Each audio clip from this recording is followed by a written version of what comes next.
Bueno, Daniel, contanos un poco, me parece maravilloso este Borges Palusa, porque de verdad es acercar a Borges, que para mí es modernísimo, ¿no? Un tipo que descontextualizó absolutamente lo que era la escritura, la sacó de tiempo, la sacó de estructura. Bueno, lo dejo en tus manos para que entendamos lo moderno que es Borges hoy. Definitivamente, Ernestina. Borges es un escritor que está escribiendo mañana. Yo siempre lo pongo en comparación con el álbum blanco de los Beatles. Si vemos, por ejemplo, el álbum blanco de los Beatles, nos encontramos que conviven temas como Obladi, Oblada o Revolution 9, Claro, ¿no? Este experimento de Lennon.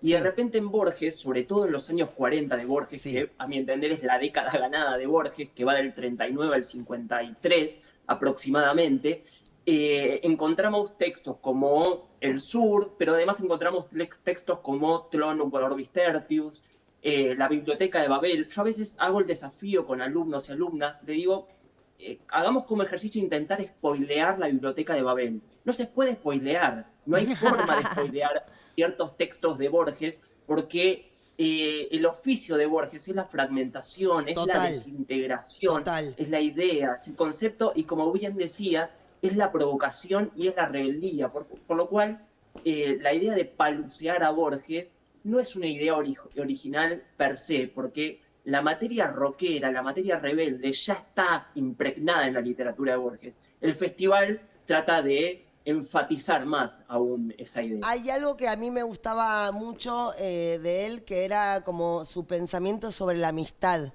Eso que él todo el tiempo va y vuelve, ¿no? Sobre esa forma que él tenía de pensar la amistad. Sí, bueno, ahí tenemos el gran ejemplo con Adolfito Bioy Bueno, ni Casares, algo hablar. que, El sí, libro de algo ellos dos que juntos, yo es de mis preferidos. Cada vez que estoy triste por algo, agarro ese libro y digo, bueno, listo, vamos por acá. eran extraordinariamente Sí. malos, malísimos. Malísimo, Eh, malísimo. Sí, ¿no? Y a mi entender, hay mucha controversia en torno a ese libro y dos ideas. La primera es que se cree que Borges y Bioy eran de la misma generación y no lo eran. Borges le llevaba 15 años a Bioy. Sí. Y esa amistad que se da es una amistad que genera una complicidad muy extraordinaria. Pensemos que en 1940 Bioy está publicando La invención de Morel, que es un texto Sí, sumamente flashero que sigue siendo muy sí. contemporáneo. Borges publica Tlön Uquar Orbis Tertius y Borges, Silvina y Bioy publican la literatura de la antología de la literatura fantástica, es decir, estaban trabajando juntos.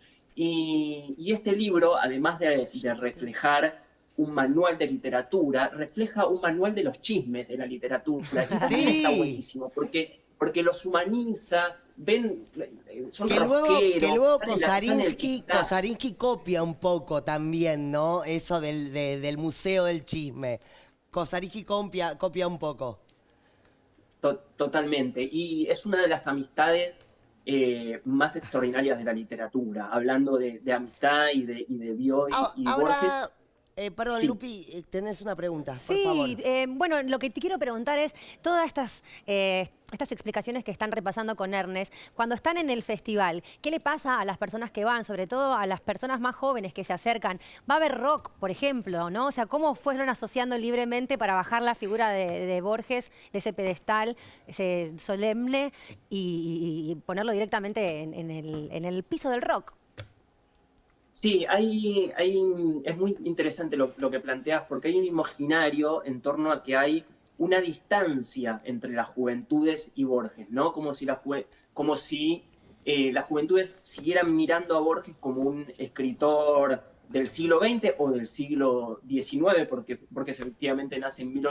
1899, y cuando vemos textos como El jardín de senderos que se bifurcan, que es un texto de 1942, yo siempre, por ejemplo, lo comparo con una serie que para mí está buenísima, que A es Rick ver. and Morty, que trabaja Sí. con los universos paralelos o los multiversos. Yo digo, es lo mismo que hacía Borges en el 42. Sí, o la película Interestelar, o mismo Sí. Oppenheimer, el otro día la fui a ver al cine, trabaja con las mismas ideas que Borges trabaja en El Milagro Secreto, con la idea de los tiempos que se detienen, con la idea de la física cuántica. Sí. Toda esta nerdeada en torno a Borges se vincula perfectamente con la juventud, ni hablar con el Aleph y cómo se adelanta el tema de las redes sociales. Pero ni hablar.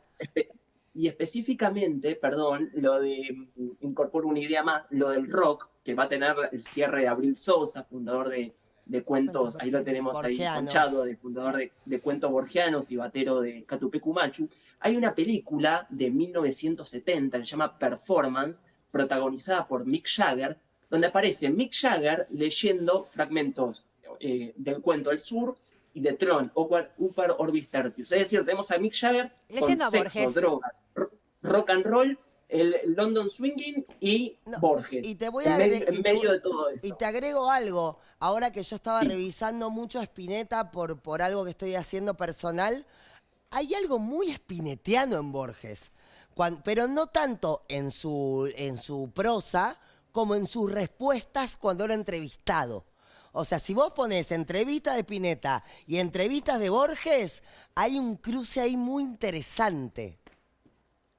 Eso que decís, Ernest, es buenísimo y algo que poco explorado en Borges, que es el Borges entrevistado. Totalmente. Y es un Borges que tenés las frases, las anécdotas de la calle, que yo siempre digo, Borges es como Luca, como todos se tomaron una ginebra con Luca, todos tienen una anécdota con Borges, porque Borges caminaba a Buenos Aires. Sí. Hay anécdotas que son Perdón. maravillosas. María Totalmente, por Kodama era cliente de Milión y la la he tenido tardes enteras ahí hablando con ella. Pero ese Borges entrevistado donde se permitía reflexionar sobre el amor, sobre la ciudad. En Sobre el ser eso humano también. me recordaba mucho a Spinetta. Sí, y además tiene, digo, hablando de Spinetta y también lo ubico a Charlie, son repentistas, no tienen esas frases del de repente, que tienen una salida extraordinaria, que me parece que es esa lucidez que tienen ciertos artistas o no artistas, pero en este caso tienen ese tipo de denominador común. A Borges lo paraban por la calle y le decían, Borges, yo soy escritor. Y él hacía una pausa y decía, caramba, yo también, ¿no? Entonces siempre tenía salida, o cuando era muy atorrante, cuando le preguntaban, por ejemplo, ¿qué haría usted con las elecciones, ¿no? Para ponernos en tema contemporáneo. Y él decía, y yo las postergaría unos 200 o 300 años, ¿no? Entonces, digo, esas salidas que él tenía televisivas, sobre todo, eran muy interesantes, sobre todo porque tenemos que pensar que era una persona ciega. Sí. Y lo digo en un sentido objetivo del término, alguien que no puede visualizar el escenario de la entrevista y sin embargo tiene un control del discurso narrativo de la entrevista que es extraordinario y que creo que debería analizarse más. Daniel Meca, muchas gracias por todos los comentarios en relación a Borges Palusa, a desmitificar justamente la lejanía de este autor. 24, 25 y 26 entonces de agosto en el Centro Cultural San Martín. Daniela, es verdad, me recuerda Ernestina, que te rebautizamos, autor también, y él es una persona que está todo el tiempo produciendo situaciones de cultura. Bien, entrada libre y gratuita, anda a darte una vuelta. Borges no es difícil, lo juramos, para nada. Gracias, Daniel. Muchísimas gracias. Toda la información ahí en borgespalusa.com, en la cuenta de Instagram @borgespalusa o en mi cuenta @Daniel Meca. Muchísimas gracias por el espacio y vengan, que es libre y gratuito y que hay un Borges para cada uno y cada uno.